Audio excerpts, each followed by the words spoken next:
Prabowo ini adalah presiden nebeng, guys. Dia nebeng Jokowi, nebeng Gibran. Sampai dia mati pun kalau tanpa Jokowi, Prabowo ini nggak akan pernah jadi presiden. Nggak akan pernah. Karena jasa Jokowi lah Prabowo ini bisa jadi presiden. Tapi sekarang dia sudah melupakan Jokowi, bahkan udah menendang Jokowi. Jokowi mengalami tekanan, hujatan, tuduhan yang sangat keji. Mana Prabowo ada pasang badan? Mana Prabowo ada berkomentar tentang apa? Enggak. Prabowo udah asik dengan jabatannya, udah nggak peduli sama Jokowi. Jadi Prabowo ini semacam kacang lupa kulitnya. Dia lupa siapa yang menjadikan dia itu sekarang menjadi presiden dan berkuasa. Jokowi. Tanpa Jokowi, Prabowo nggak akan pernah jadi presiden. Kayak gitu, guys. Aku dulu waktu mau memilih Prabowo itu sebenarnya udah feeling kayaknya Prabowo ini nggak akan bisa meneruskan visi misi Jokowi. Paling dia setelah menjadi presiden udah asik dengan dirinya sendiri, asik dengan kroni-kroninya kayak gitu.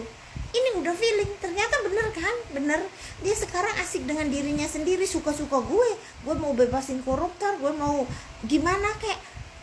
Aku sekarang udah jadi presiden, aku sudah berkuasa, terus bodoh amat lah gitu. Orang mau komentar apa tentang dia juga bodoh amat. Yang penting gue bisa menikmatin kekuasaan.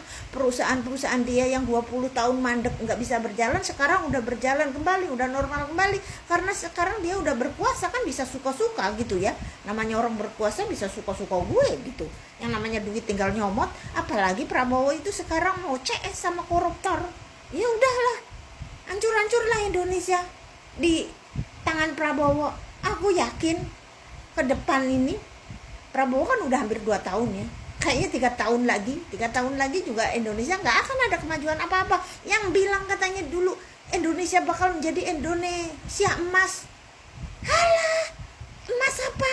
Indonesia lemas kali. Nggak akan sampai Prabowo mati juga Indonesia nggak akan pernah jadi Indonesia emas selagi koruptor tidak dihukum mati kayak gitu guys. Nggak akan. Pokoknya selagi Indonesia ini tunduk sama koruptor, ya nggak akan Indonesia ini menjadi negara maju. Nggak akan menjadi Indonesia emas.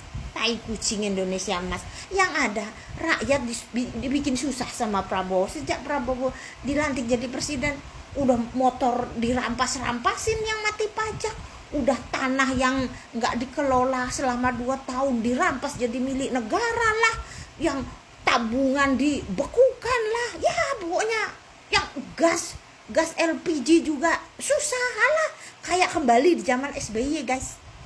Ini pemerintahan Jokowi ini pemerintahan Prabowo ini kayaknya udah kembali ke zaman SBY yang dulu suka ngantri. Nah, kemarin ngantri gas, pokoknya serba susah lah gitu. Di zaman Jokowi emang ada orang ngantri gas gitu? Nggak ada kan? Dulu zaman SBY ngantri BBM panjang sampai berminggu-minggu. Ini Prabowo kayak gitu sama sekarang. Udah banyak sekali rakyat ini dikecewakan oleh kebijakan Prabowo. Mana kebijakan Prabowo yang kayak menggembirakan hati rakyat? Nggak ada. Malah ada koruptor dibebas-bebasin kayak gitu kan, sangat melukai perasaan pendukungnya. Ini Prabowo ini nggak beres, aku rasa nggak beres.